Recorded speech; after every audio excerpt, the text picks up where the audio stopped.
Welcome to UTV Town Talk. I'm your host today, Rob Gilligan. With me, my guest from U.S.D. 253 School District is Andy Koenigs, who is the Associate Superintendent of Personnel and in charge of emergency preparedness and response at the school district. Andy, thanks for coming on the show today. Not a problem. Thanks for having us.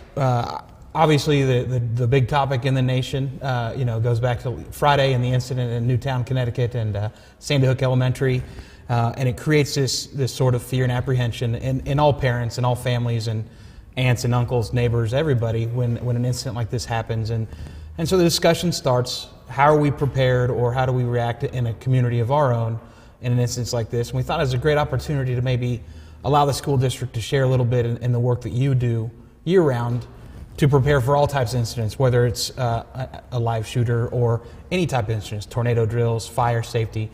Is always important. So we thought maybe you could give us a breakdown of what you do for that emergency preparedness. Absolutely. You know, when the news broke on Friday, I think it seemed to be like everybody's worst fear, because Sandy Hook is one of those schools, typical schools, that you would think this could happen anywhere, because as we found out through the news, they did a lot of things right. They had practice drills. They had a buzzer system that didn't allow visitors in.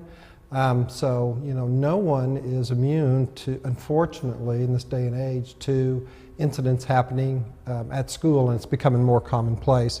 So obviously we take that very seriously. I mean, safety is our number one concern. When parents drop off their kids, I think they want to feel like they know that they're going to be safe at our schools. So we spend a lot of time, and traditionally we spend a lot of time on things like tornado drills, fire drills, things like shelter in place in case there would be some kind of a chemical spill. But what's been added to that new docket of drills has unfortunately been preparing for an intruder on campus. And we have spent some time on that in this district, and we had actually been doing some practice drills within our own schools before this even occurred.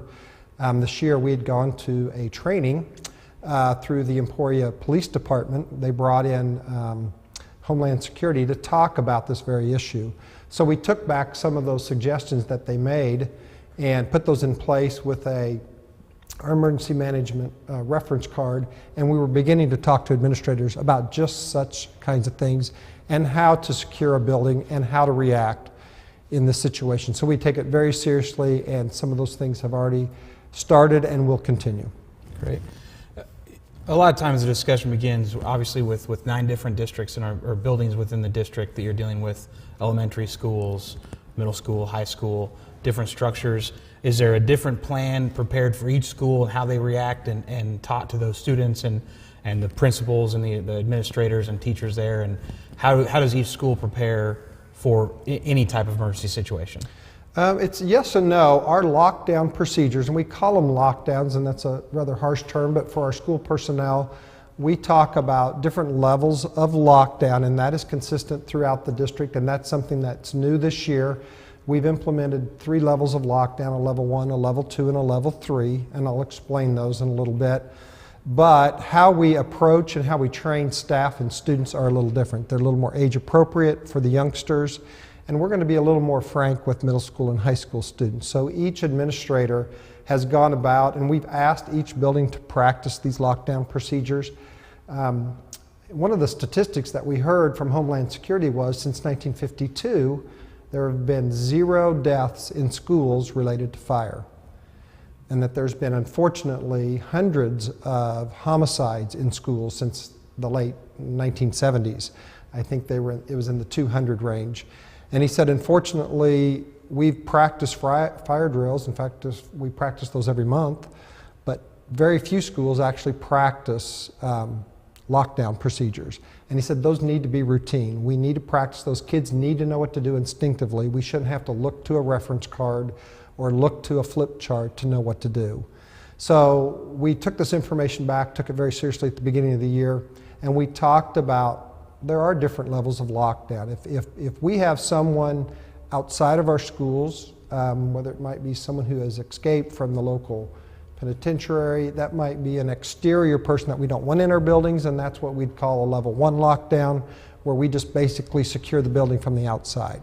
Completely different than if we have someone in our building who is a threat. So there's just different levels, and of course the highest level of lockdown is a level 3 lockdown, where we try to secure every single room, every single door, and we actually have staff and students practice taking cover. And unfortunately, some of those practice drills have changed in what they've learned from things at Columbine, at Virginia Tech, and so law enforcement was very good with us to talk to us about strategies that do work and how best to keep students safe. From a student perspective and your personnel, what type of discussions first began yesterday as everybody came back to school, or even Friday as they were learning about it, and we'll move forward with them to ease some of those fears and tensions that any situation is going to create in them, to make them feel safe and comfortable as they should at our schools? You know, we did field some calls, and the buildings fielded some calls from anxious parents wanting to know what we were going to do to make sure their children were safe. Absolutely a very valid question. And we do take safety very seriously. We've done a number of things. We do ask visitors to check in at the office, and we would reiterate that and probably emphasize that even more. And, you know, for some parents it is a little bit of a pain. But we are doing it because we want to make sure we know who each individual is coming into our schools. And we ask them to sign in and check in. So I think that's one of the measures that we're going to continue to emphasize. We do have security guards at the middle school and high school. That adds a layer of protection as well. There's been a conversation at the board as to whether those individuals need to be armed, and I think those discussions will continue as well. And then we're going to practice these lockdown procedures.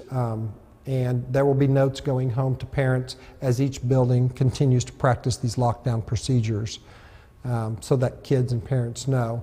We're continuing to have discussions about ways to alert parents and ways to alert students. And that may include technology, it may include text messages. Kids these days all have cell phones, and I think we need to maybe take advantage of that. As a communication tool. Great. Any final thoughts that you want to share with the viewers of ETV, the parents, about the efforts you're making and maybe moving forward with how you'll keep continuing to look at new ways to ensure the safety and security of the school? We are updating our emergency crisis plan, and we're planning to have a meeting with our local partners as well, Emporia Police, Fire Department, EMS, any of those other partners that would assist us in case, unfortunately, we'd have to deal with this. We're planning that meeting. I'm going to a meeting Thursday, community meeting, and there'll be a follow-up meeting in January where we'll begin to have these discussions so that we can have a plan in place and so that we are prepared. So we do take this very seriously. It is high on our priority list, and after Friday, I think the importance of it cannot be understated. Great. Andy, one last thing. If parents or community members are curious or have more questions, or who should they contact and where should they direct that information? They are free to call each building and ask them about their safety procedures. Each one of them can tell them what those safety procedures are. They are free to call my office at 341-2222 and talk to us, and we can provide them any information they would like. I would also encourage them, and I think this is the prevention piece that we all need to be aware of, that if they have information that would help us, if they hear that their students talking about someone who may be making a threat, or they have information, go ahead and share it. It is better to be safe than sorry. Not only share it with us, but share it with the police. Great. Thank you for taking time out of your schedule. I know that you guys are preparing to move into the Christmas holiday break, and it's going to be a pretty busy week for you as you wrap up with the school district. We appreciate you taking time to share this with us and keeping everybody informed of all the efforts that you do make year-round to make our schools safe educational places for the community. Well, thank you for having us. Thank you very much. Thanks for tuning in to ETV Town Talk with Andy Koenigs, the Associate Superintendent of Schools and the Director of Emergency Management for U.S.D. 253. We'll be back right after these messages with representatives from the Mental Health Center of East Central Kansas. Talk a little bit about their efforts to work to improve mental health in our area. Thanks for tuning in.